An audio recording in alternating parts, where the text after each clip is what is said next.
Hoje a gente vai falar sobre o sobrevivencialismo e o protagonismo coletivo. A capa desse vídeo de hoje, de certa forma, já mostra um pouquinho como a gente vem se comunicando. Tudo está polarizado e tudo, mas a maioria das coisas a gente coloca como se fosse uma coisa ou outra. E em função do meu trabalho, da leitura que eu faço, das coisas ficando cada vez mais difíceis, as pessoas têm me perguntado se eu tenho me tornado um sobrevivencialista. E algumas pessoas que trabalham com essa linha do sobrevivencialismo vêm interagindo cada vez mais no canal, vêm se aproximando cada vez mais do meu trabalho. Como várias coisas no mundo que a gente está vivendo polarizado, existe uma tendência de se entender o sobrevivencialismo como uma coisa da direita e o desenvolvimento comunitário, o desenvolvimento de comunidades, como uma coisa da esquerda. Primeiro eu preciso dizer que eu não sigo muito a linha do sobrevivencialismo. Tem uma questão histórica que a gente precisa entender. O sobrevivencialismo, ele vem de um tempo nos Estados Unidos onde as pessoas estavam com muito medo da Guerra Fria e de um possível desastre nuclear. Então, primeiro, o aparecimento dos bunkers, né, os abrigos subterrâneos. Na sequência disso, uma série de protocolos de ações que poderiam deixar as pessoas mais resilientes ou fazer com que elas pudessem sobreviver numa situação muito extrema. Então essa é a origem. Dentro desse contexto da origem do sobrevivencialismo, é importante a gente ressaltar que a cultura americana, durante muito tempo, foi muito diferente da cultura brasileira.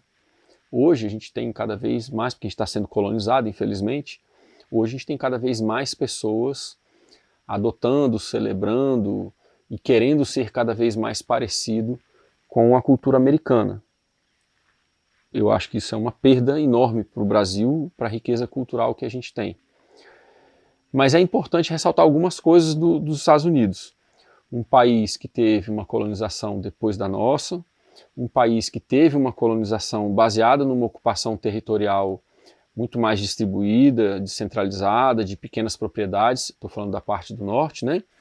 E a parte mais tropical ou subtropical teve uma colonização um pouco mais parecida com o Brasil, uma colonização de ocupação, exploração, mas houve ali uma guerra de secessão e o país, mesmo a parte sul, voltou a ter uma ocupação territorial mais distribuída, essa economia rural, doméstica, descentralizada, junto com a descoberta de muito combustível fóssil no país, tornou possível com que os Estados Unidos se tornasse uma grande potência. Muitos estudiosos da questão energética dizem isso, né? Nós não temos a genialidade que a gente pensa que a gente tem. Nós somos um produto da disponibilidade ou não de uma quantidade de energia no ecossistema onde a gente se desenvolve. Os Estados Unidos se tornou uma potência, não foi por nenhuma questão moral, não foi pela questão da economia capitalista, não foi nada disso. Foi porque foi um país que encontrou muitos recursos numa época em que outros países passavam por dificuldade. Teve uma estratégia geopolítica depois da Segunda Guerra muito eficiente, já usando esse combustível.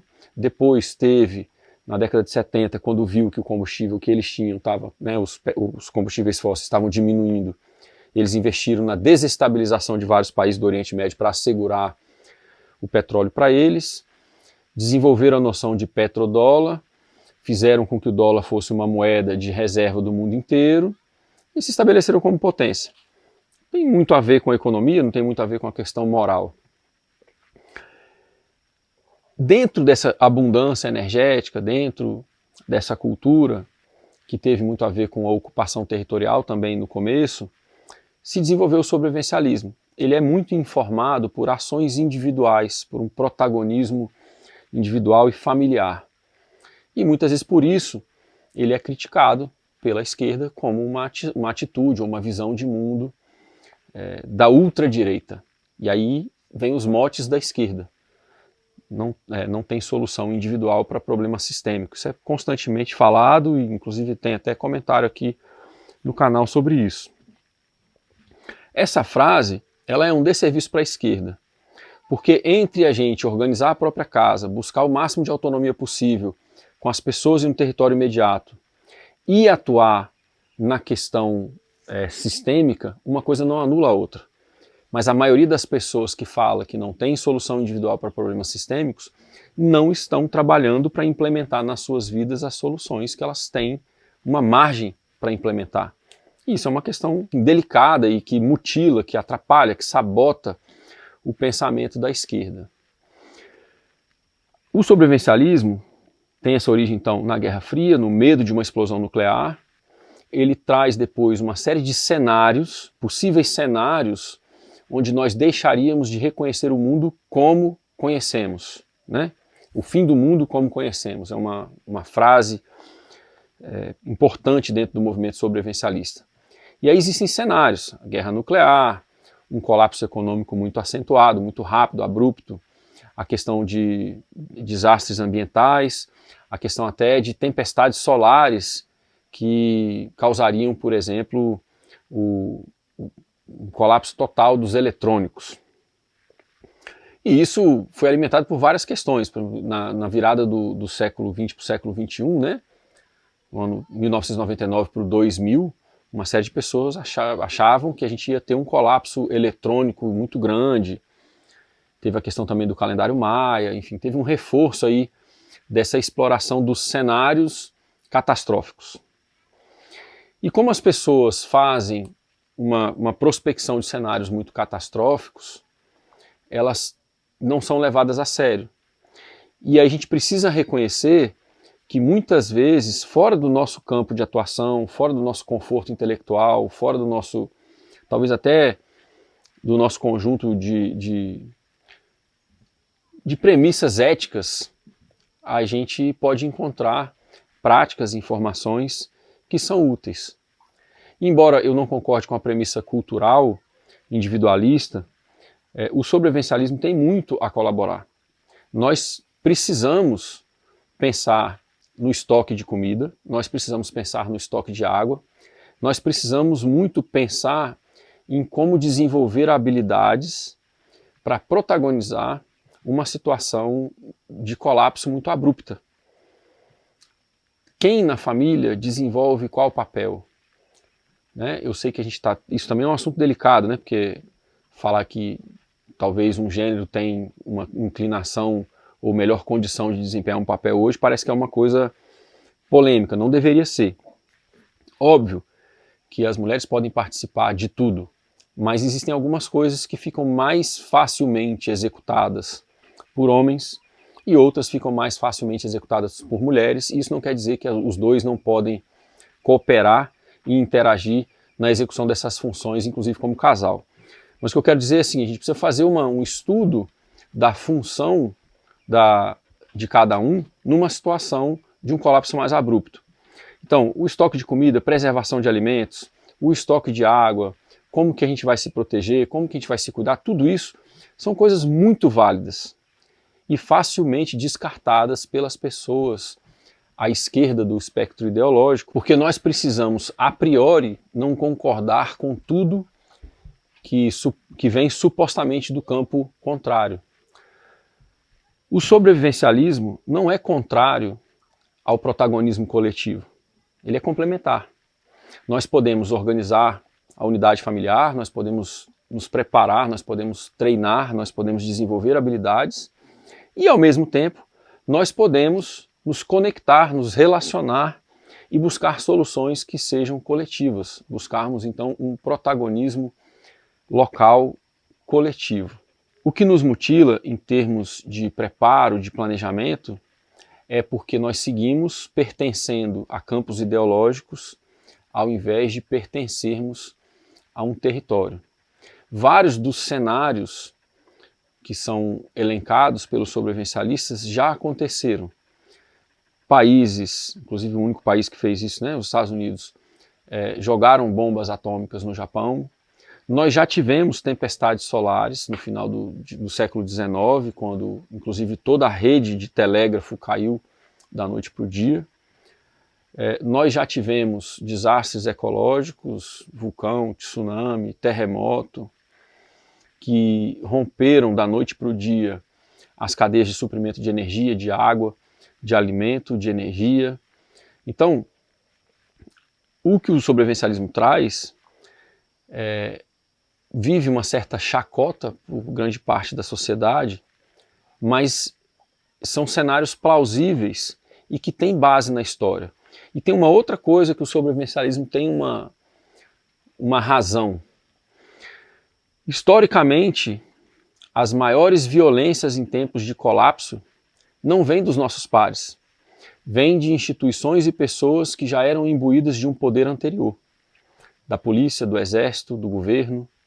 As maiores violências são praticadas por pessoas que estiveram em situação privilegiadas em relação ao poder. Então, esse movimento tem também uma certa desconfiança com relação aos poderes estabelecidos. Muito apropriado na minha visão. Quando a gente faz essa análise, a gente precisa tentar localizar um ponto de investigação, um caminho de investigação para o sobrevivencialismo dentro do Brasil. De novo, não é a minha linha, mas é válido a gente pensar algumas coisas. Desde 1500, no Brasil, que as pessoas que têm um viver livre, independente e autônomo são usurpadas de seus viveres por pessoas mais poderosas. Já existia no Brasil várias nações indígenas que foram subjugadas, que foram colonizadas, que foram massacradas. Depois, num segundo momento, já com algum equilíbrio e proteção, por exemplo, das missões jesuíticas, esses indígenas tiveram uma certa proteção. De novo, o Império usou como bucha de canhão para conflitos com outros poderes. Se estabeleceram as capitanias, enfim, depois as Seis Marias e os estados, e o Brasil se manteve como um celeiro de produção primária colonizado. Nós seguimos sendo colônia, né? O agronegócio ocupa metade do território produtivo brasileiro com commodities e não com alimento. E isso é um exemplo das violências, mas ao longo desse tempo nós desenvolvemos vários tipos culturais muito autônomos. O gaúcho, né, aqui da bacia cisplatina, muito misturado com os tupi-guarani, muito adaptado a essa planície aqui do sul do Brasil. Nós tivemos os caiçaras, muito adaptados a uma situação litorânea, os caipiras, os sertanejos da Caatinga. Nós temos a Caatinga mais populosa do mundo, o semiárido mais populoso do mundo se deve à maneira como o brasileiro se adaptou ali. Então, historicamente, sem usar esse termo, e já enfrentando muitas violências, condições ecológicas adversas, nós temos um povo sobrevivencialista. A grande diferença é que o nosso povo nunca foi individualista. O brasileiro, historicamente, culturalmente, sempre que a nossa cultura prevaleceu sobre a cultura colonizadora, nós estivemos abertos às relações interpessoais com muita habilidade. O brasileiro tem uma habilidade de interagir com os outros sem perder sua identidade e, ao mesmo tempo, ser acolhedor sem se anular. Tem vários trabalhos que falam sobre isso, acadêmicos, mas não vou me aprofundar nisso aqui, mas a gente tem uma observação acadêmica, sociológica, antropológica, de que o brasileiro consegue manter a sua identidade interagindo com outras culturas e manter isso de forma coesa. Mais recentemente, isso tem erodido. Redes sociais de empresas americanas com um algoritmo específico para isso, televisão, o desserviço da televisão brasileira, que mostra um Brasil classe média para alta, na verdade a gente tem um Brasil pobre. Então a gente tem uma série de coisas que vem alienando o povo brasileiro. Mas quando você busca os hábitos de sobrevivência do caipira, do caiçara, do sertanejo, do gaúcho, do mineiro, você vê que o que as pessoas hoje chamam de sobrevivencialismo já vem sendo praticado no Brasil há séculos. E assim como a gente vem tendo um aumento de interesse sobre o homesteading, que nada mais é do que um movimento americano de volta para a terra, e não é a primeira onda desse movimento lá, já aconteceu várias vezes, mas esse movimento é um movimento de assentamentos familiares de agricultura de subsistência. A gente tem isso no Brasil, só que no Brasil as pessoas não gostam do caráter que isso tem, né? Já em função dessa colonização.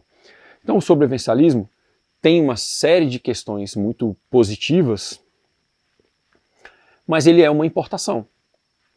E se a gente quer aprender com ele, a gente precisa entender de onde ele veio, qual o contexto cultural, qual a origem disso, e fazer um estudo de quem teve um protagonismo nessa sobrevivência contra a violência dos mais poderosos, contra as questões de adversidades ecológicas, contra os colapsos econômicos, né?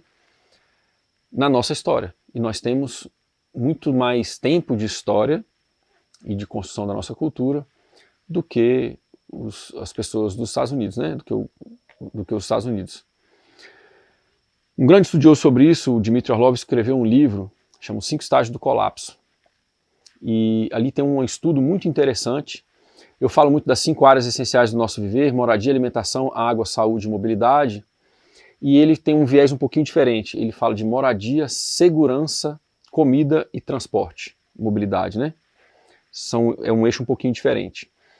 A análise dele do colapso vem do testemunho que ele teve da queda do bloco soviético, do bloco comunista. Ele não gosta do comunismo, mas ele é muito certeiro ao dizer que o capitalismo também não funciona. E a gente precisa assumir isso. Quando a gente diz que o capitalismo não funciona, não quer dizer que a gente está defendendo um outro regime que já existiu e que não funcionou. É uma constatação factual de que a economia vigente não funciona para a grande maioria das pessoas.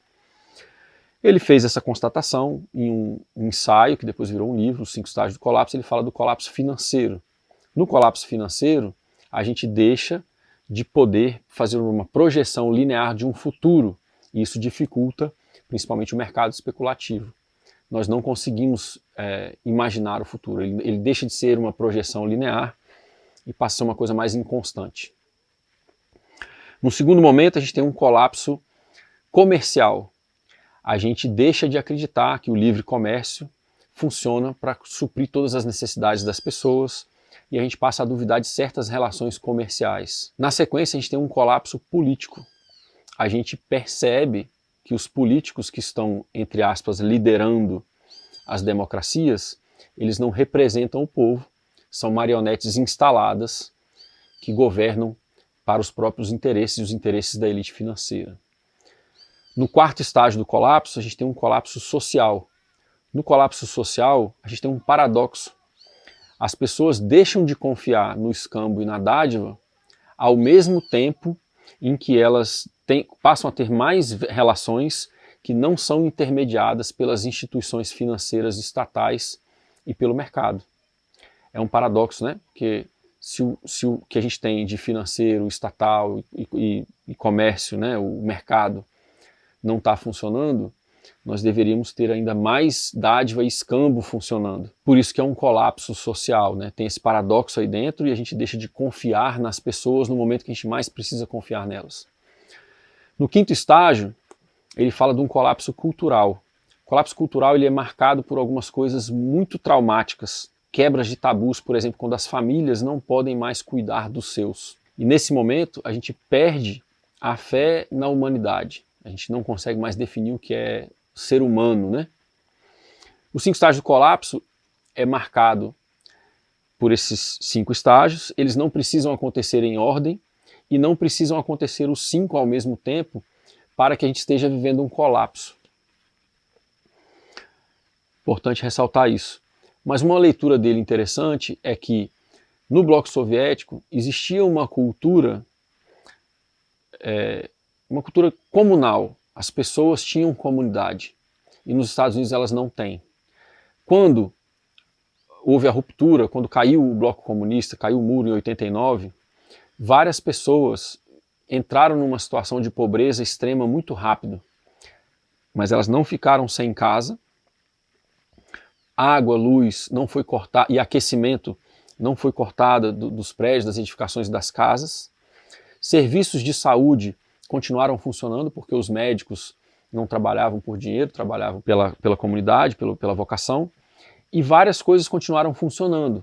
Elas diminuíram em escala, as pessoas foram se readaptando, incluindo novas áreas de atividade para fazer uma complementação comercial, e algumas coisas foram muito marcantes nesse momento. As pessoas que tinham habilidade de plantio, de caça, de fermentação, destilação de bebidas, as pessoas que sabiam trabalhar com mecânica, as pessoas que investiram o pouco dinheiro que elas tinham em coisas não perecíveis, essas pessoas tiveram um posicionamento melhor durante a crise que sucedeu até 1993, 94. Foi uma instabilidade muito grande, eles tiveram uma hiperinflação. Algumas pessoas relatam que a pessoa tivesse guardado, por exemplo, um valor suficiente para comprar um carro, ela dormia e no outro dia não dava para comprar um sapato. E esse tipo de inflação, esse tipo de colapso econômico já aconteceu outras vezes em outros países e acontece de forma cíclica, frequente. Então a gente pode acontecer isso de novo.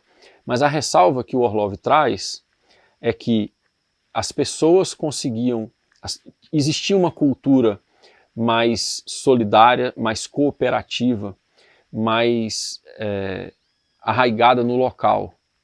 Aí ele faz esse contraponto, por exemplo, com a crise financeira de 2008, onde os diretores gerais das empresas que levaram o mercado à falência, que levaram à crise econômica, foram todos beneficiados e aposentados com bônus multimilionários.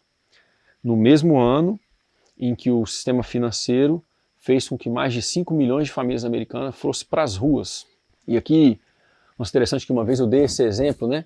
E uma pessoa que tem uma orientação mais à direita disse assim, mas aí dali nasceu o movimento das tiny houses, como se fosse uma coisa boa. A tiny house não vem dali, a origem das tiny houses na verdade vem de um cara que estudou com o Buckminster Fuller, e ele depois percebeu que os domos não eram tão bons quanto ele achava, e ele partiu para fazer casas menores de madeira. Isso vem lá da década de 70, enfim, é uma outra história. E eu acho um pouco apelativo que se diga que o surgimento do movimento das microcasas seja um benefício frente a se jogar 5 milhões de famílias para as ruas. Gente, 5 milhões de famílias com média de 3, 4 pessoas, vamos colocar 4 pessoas por família. A gente está falando de 20 milhões de pessoas sem casa, da noite para o dia. Então essa é a grande diferença, que ela está diretamente relacionada com o protagonismo coletivo e a questão do sobrevivencialismo. O sobrevivencialismo vem dessa cultura extremamente individualista, que acha que consegue resolver tudo sozinho. E o protagonismo coletivo vem de outra visão de mundo, que reconhece que em momentos de crise, na verdade, o ser humano se torna melhor. Num dos livros do David Holmgren, ele traz isso, né, que nos momentos de crise, na verdade, fica mais evidente, inclusive ele traz isso citando outros trabalhos antropológicos, históricos e tal, que nos momentos de abundância, os seres humanos brigam muito por recurso. E que, paradoxalmente, nos momentos de crise, nós nos tornamos muito solidários e nós conseguimos fazer uma melhor gestão dos recursos que nos faltam, né? Ou seja, nós nos tornamos mais solidários frente à dificuldade, ao invés de nos tornarmos mais animalescos. É uma crença contrária do que as pessoas dizem, né? Por fim, um seguinte comentário, né? Nós precisamos investir nessa cultura solidária de protagonismo coletivo, mas eu estou falando de um protagonismo coletivo na microescala. Pessoas e região imediata, né? O feedback do voto é de 4 em 4 anos e as implementações de possíveis soluções de cima para baixo não vão funcionar na microescala, na diversidade que a gente tem de culturas, de micro-regiões, de ecossistemas e pessoas diferentes no Brasil como um todo. As soluções que a gente precisa, elas vão surgir de cada um desses lugares, por pessoas que tiveram a coragem de protagonizar antes de serem orientados por políticas públicas ou por poderes centrais, trazendo informações de cima para baixo. Então, nesse comentário final, assim, é que a gente, na verdade, ao invés de se dividir, a gente busque integrar. Um dos princípios do desenho ecológico, que foi também concebido pelo David, né, é o integrar ao invés de segregar. Não me interessa muito o campo ideológico da pessoa, se ela tem uma série de conhecimentos, de práticas, de atitudes que podem melhorar a minha capacidade de me preparar para uma condição que pode ser cada vez pior, que é o cenário que a gente está vendo é esse, né? Independente da crise agora, da guerra dos Estados Unidos contra o Irã, agravar ou não, a tendência é que a gente tenha que viver com cada vez menos combustíveis fósseis, isso vai tornar a vida cada vez mais cara, mais difícil, e como a gente tem uma cultura urbana cada vez mais especializada, as pessoas quando ficam sem dinheiro não sabem mais fazer nada. E na verdade quando o dinheiro some nos momentos de crise, os serviços e os bens, muitos continuam ali, a gente só perdeu o meio de troca. Então vale muito a pena a gente começar a trocar agora. Fazer dádiva, fazer escambo, encontrar essas pessoas e ir construindo essa cultura que ela integra ao invés de segregar o conhecimento que vem do sobrevivencialismo, mas que ela é menos focada no indivíduo e só no núcleo familiar. Ela se foca na vizinhança, no vizinho imediato, na comunidade local, mas ela não deixa de se preparar se o outro não estiver se preparando. A situação não está fácil. Se você está procurando se preparar, entre em contato comigo. Eu tenho atendido pessoas, buscado avaliar propriedades, se elas são adequadas ou não, avaliar planos estratégicos para essa transição para uma vida mais autônoma. E se você tem interesse, entre em contato, manda um e-mail. É a maneira que você pode ajudar, não só aqui o canal, mas o meu trabalho como um todo. Muito obrigado.